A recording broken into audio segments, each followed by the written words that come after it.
Hello and welcome everyone. So far, we have covered till evolution of international organization. Now it's time for scope of international organization. Basically, scope of international organization refers to the range of activity, the area of impact, and the issues that particular international organization address on the global basis, regional basis, and functional basis.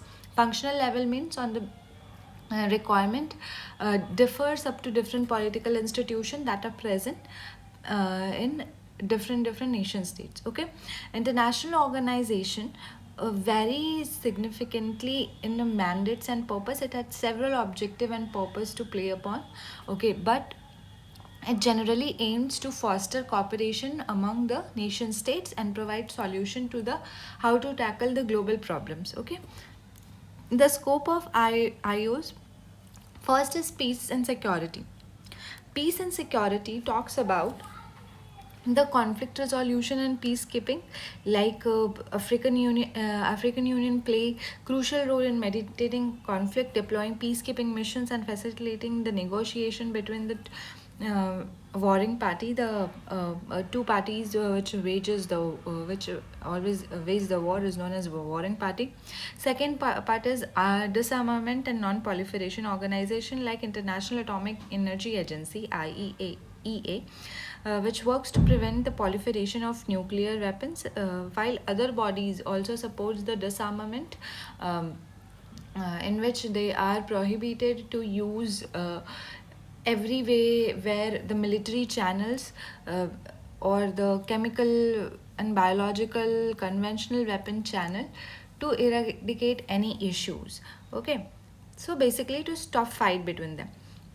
Then counterterrorism and global security, I also focus on combating the transnational threats like terrorism. Okay, the anti-national, anti-governmental activities with organizations such as UN, Counterterrorism Committee. Okay, and some specialized agencies as Interpol.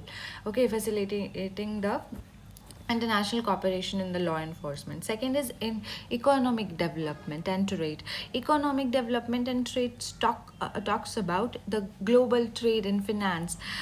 Organization like WTO, International Monetary Fund, govern global trade and provide financial assistance to those of the unstable economy of the world. Okay, and provided subtle growth. Development aid is that institution like World Bank, UNDP, and Asian Development Bank provide funding and technical assistance to the developing country for maintaining their infrastructure, eradicating the poverty, and giving the education to the citizen of particular nation state. Regional economic integration, regional organization basically like European Union, Mercosur, ASEAN always facilitate the economic cooperation among the groupings of certain regional unions. Okay, and there they create a free trade zone. Okay, and common markets. Then environment protection and climate change. Environment protection and climate change basically talks about what? It talks about how to mitigate the climatic challenges that we are facing, that is global warming kind of thing. So for climate action, United Nations Environment Program has came into effect, and Paris Agreement in 2015. This helps in the issues of biodiversity conservation, sustainable resource management in order to use the natural resource judiciously for today so that our future generation can have it. Now, conservation and sustainable development, that Convention on Biological Diversity, International Union for Conservation of Nature, IUCN, which gives the red list of endangered species and something like that.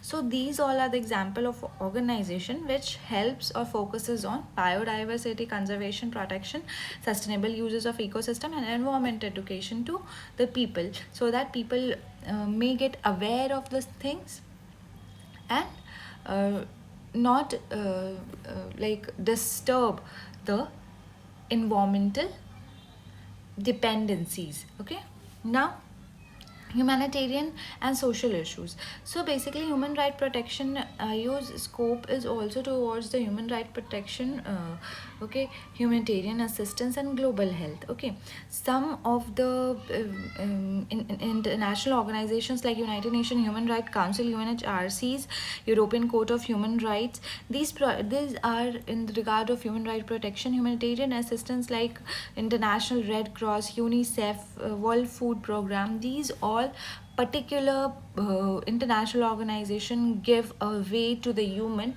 in order to maintain a good life, okay, when they are in crisis, okay, during natural disaster or the extreme poverty, drought, famine. Okay, global health, World Health Organization coordinates international efforts to combat the disease and make each and every individual in this world a healthy and improve the public health system pan world. Then legal and judicial cooperation, which is also one of the scope of international organization. It talks about the International Court of Justice, International Criminal Court, which handles the disputes among the states and persecutes individual for crimes like genocide where mass killing takes place, war crimes and crimes against the humanity took place. Okay, maritime law and territorial dispute is that International Maritime Organization regulates the shipping and maritime safety of the products or the person who or the goods and services which navigates through the sea areas. And while United Nations Convention on the Laws of Sea UNCLOS governs the issue of territorial water, exclusive economic zones, okay, and the deep sea bed and the attacks of several submarines and all. Okay, so labor and social welfare is the next scope of the international organization. ILO is basically established in 1919, sets a global labor standard and promotes decent work condition for the workers over all the world, and fights against the child labor, forced labor, workplace discrimination among male and female.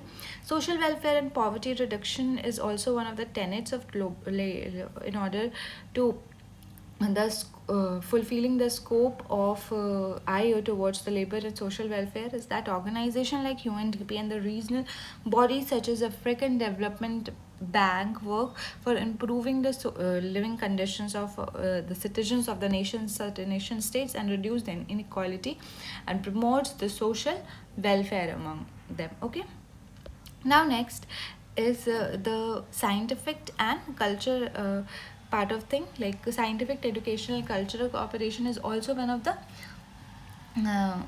the scope to IO, which they fulfill by the particular specialized agencies like UNESCO, which promotes international collaboration of among the different countries on the basis of education, science, culture, and communication, and in order to preserve their world heritage sites. Recently, UNESCO is also given Durga Puja as one of the world's heritage because it is one of the talk to protect the culture.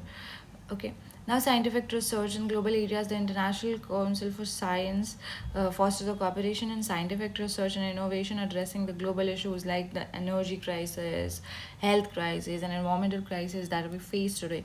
So, next is technological and cyber security. The scope of international organization also travels far to the technology and the cyber security, as the digital technology has become the center to the global economics. Organization like International Telecommunication Union and Interpol focuses basically on the regulations for the data privacy, international digital standards for seeking each and every protection of the sufferer which suffers the net, and talks about the cyber security in order to ensure the privacy of a particular individual, those who using the payment interface or certain different websites in order to give their data as information. Okay, now the second one is the tenets of technology and cyber security is the internet governance. Bodies such as Internet Corporation for Assigned Names and Numbers (ICANN) works to ensure that the security and stable operation of global internet infrastructure in order to prevent the collapse of certain internet system when all the people and all the institutions are working free-mindedly on the internet platform. Okay, now regional cooperation is the scope of also IO. Regional political economic integration, many IOs focus on the specific region, addressing the local economic, political and social issues, including EU practicing same currencies, making exclusive economic zone, Organization of Indian States, South Asian Association for Regional Cooperation (SARC) are many more examples of this. Security alliances like NATO, North Atlantic Treaty Organization, is one of the military alliance which worked regarding the regional cooperation of particular countries or nation states nearby it. Okay, and EU's, ECOSOC's, Gulf Cooperation Council are many more examples of that. IO scope towards global governance and policy coordination. Global policy framework is that IOs often create policy framework to address the challenge globally. Okay, the sustainable development goals, for example, setting a goal agenda for poverty reduction, education, health, and environmental sustainability.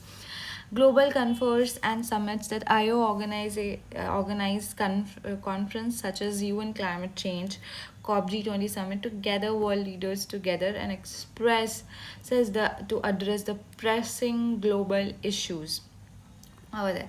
Okay, so this is the proper scope of the international organization. The scope of international organization is very vast, okay, addressing the global challenges like peace, security, economic stability, regional issues, political integration, social welfare, all these. And among all these, IO has to play the critical role in shaping the international norms, promoting cooperations, and ensuring the transnational problems and collectively managing them across the border, because problems don't have boundaries.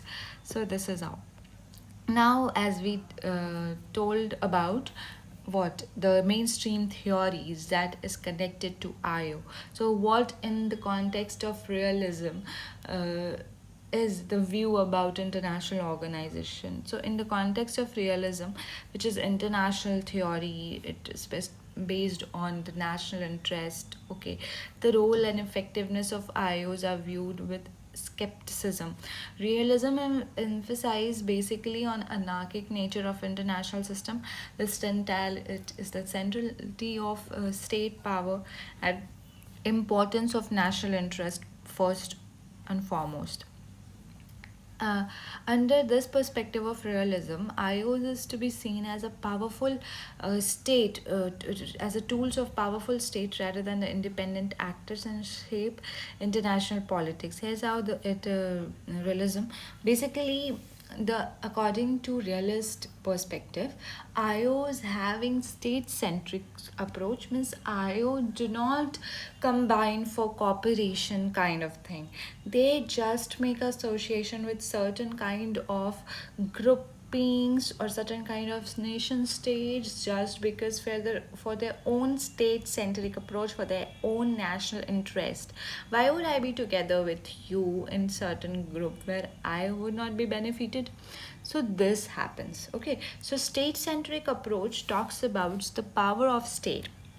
The realists argue that international organizations are secondary to nation states. States primarily act in the international relation, and they use IOs to advance their national interest.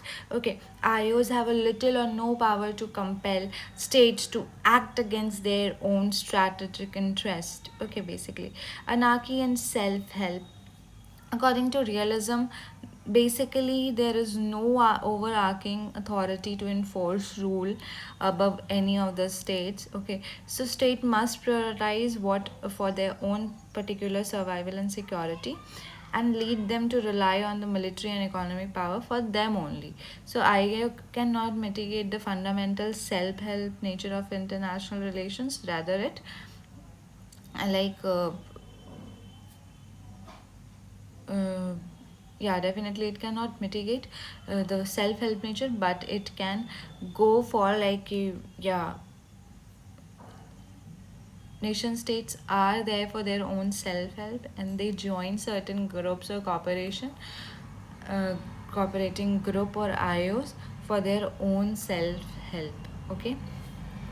Now, next is instrument of role of IOs. That is, it is basically according to realist perspective, instrument role of international organization is as tools of powerful states like UN, WTO, UN Security Council is all about the veto kind of country that they have, like US, Russia, China, UK, France. So it's a tool of powerful state. Second, selective participation, that state will engage IO only if they'll fulfill their interest. Okay, if they are not fulfilling their interest, they will definitely withdraw and ignore the rules when it conflicts, when it poses the threat to their national interest, and they'll move out. Like Russia and US. Russia and US both have bypassed the United Nations in the case where UN action does not align with their strategic goal. And US intervention in Iraq, Russian action in Crimea. So all these are example about selective participation, where when you will not perform according to my will, I'll be out from this. Okay. Now, IO and relative gains. It basically, as a realist, you have to talk about like IO is one of the tool which is only preferred over the relative gain.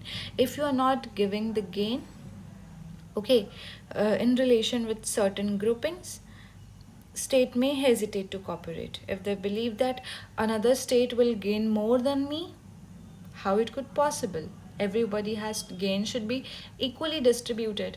So I won't be part of this. For instance, you can say that trade agreement negotiation under WTO may be seen as problematic if one state is gaining a lot more than that of the another state, in disproportionate economic advantage are practiced over there. So the people who will the nation state that will feel that particular nation state, the particular B nation state is getting more than me, how it could possible, I'll hesitate to cooperate. This I won't be part of the stakeholder to this. So IOs in the arena of power struggle, the next sentence, like IOs according to the realists become the arenas where the engage in power struggle. Okay, for example, UN General Assembly may serve as the forum of the where country debates the issue, but resolution pass often reflect the interest of the particular dominant nation states rather than the collective will of all the members of the grouping, because smaller states don't have the say. So this is all. Now the fourth one is like IO's limited influence in state behavior, lacking of enforcement power, security dilemma. Realists argue that IO lack of the power to enforce their decision. For example, United Nations may seek the resolution condemning certain actions like sanctions against the country, but without backing of powerful state, these resolutions are often ignored or weakly enforced. In case of violations of international law or human right, realists contend that IO have limited influence of the violators and the powerful countries. Okay, like IOs like cannot talk ill about those powerful countries basically. Then security dilemma. Security dilemma is basically where efforts by one state is to increase security, like making Warsaw Pact, NATO, and can make other feel less secure, prompting arms race, increasing tension, inviting proxy wars. These all dynamics is largely unaffected by IOs, as state provides their own security over the collective measures. Okay, IOs in the context of great power competition, like realpolitik and geopolitic rivals, realists argue that IOs are basically the uh, thing which takes its shape by the interest and competition of the great power. Like when we talk about during Cold War phase, the United Nations and other organizations were paralyzed by the rivalries between the US and Soviet unions, because they are the real gamer. They are the powerful dominant state superpowers. So how these international organization has say between them? So on that, the United Nations were mum. So this all happens. Multipolar or bipolar system. In both multipolar and bipolar international system, IO reflects what? It reflects the power balance. For example, the creation of World Bank and IMF was driven by US and the Western power to stabilize the global economic system after World War II.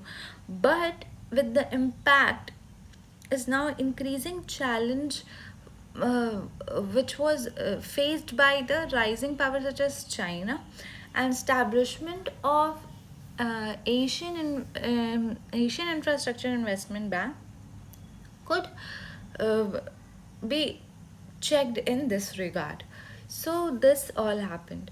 Now, IO's and realist critic of liberalism is that challenging liberal institution is basically realist criticize the liberal institution and suggest that IOs promote cooperation and reduce likelihood of conflict by creating independence, establishing rule, gaining trust between each other. That is okay, but realists counter this argument by saying that state will always revert to prioritize their own security power, especially in the time of crisis. What happen in a time of crisis come, all the cooperation and international interdependence all get vanished, just because people will, like, when any volcano or disaster will come up, whom you gonna protect? You're gonna protect your own self by biologics, or you're gonna protect the other one. It's like it's a complete anarchic situation, so everyone will concern about their own security. And this is how happens in the time of crisis. The failure of the League of Nations to prevent World War II is often regarded as an example of this inability of IOs to ensure the collective security, because lastly what happened, it got collapsed due to everyone thinking about their own interest, and smaller state has nothing say. We'll study the failure of League of Nations further also in future lectures. Now, IOs are now temporary cooperation. When we talk about realists, they do not completely deny that IO can facilitate cooperation. They'll say that, yeah, definitely they are facilitating the cooperation.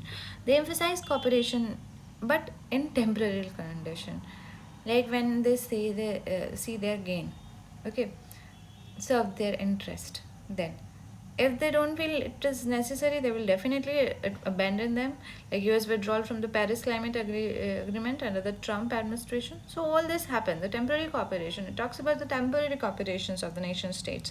Now IOs is a part of hegemonic stability framework. Okay, like some religious scholar particularly like hegemonic stability theory, which argues that IO function effectively only when the global dominant power or the global hegemon enforces the rule. Okay, like USA. Okay, enforces the rule in institutions like UN, IMF, World Bank. All shows the American hegemony, American leadership. As US faced relative decline from all these international organizations, it emerging power challenges its dominance, like China and Russia. So this how happens. Realists argue that the influence of these international organizations may wane unless new power dynamics emerge. Okay. Now, contemporary realist views on IOs is basically can be traced by China and US in IO and limited role in global crisis. Like during COVID pandemic, realists noted themselves that Health Organization will uh, definitely act in cooperative manner and compelling powerful state to cooperate. Instead, country largely pursued the unilateral approach to distribute the vaccine. Everyone is talking about their that penetration of one nation state citizen should not be there. Everyone should pose lockdown. Everyone has to make their own vaccine. So first of all, if they are making vaccine, what does happen? The ambit of cooperation talked about WHO. WHO talked about ambit of cooperation during crisis, but when the pandemic attacks, what each of them did, each of them isolate their they instead of cooperating with each other, achieve, they practiced isolation and they just prioritize their own citizen over the other. So where is the cooperation gone? So limited role in global crisis. Basically, in realistic framework, international organization is basically the instrument of state power. Then the autonomous actors capable of fundamentally transforming the map of international cooperation or the politics. According to realist, interest of most powerful uh, somehow helps to manage their influence and provide uh, legitimacy to their action, and ultimately do not alter the anarchic nature of international system, and fix up their own priority of national interest and sacrifice the list of tasks posed by the smaller states. So this is how the realism work. Next, liberalism and Marxism we will see in the next lecture. Thank you.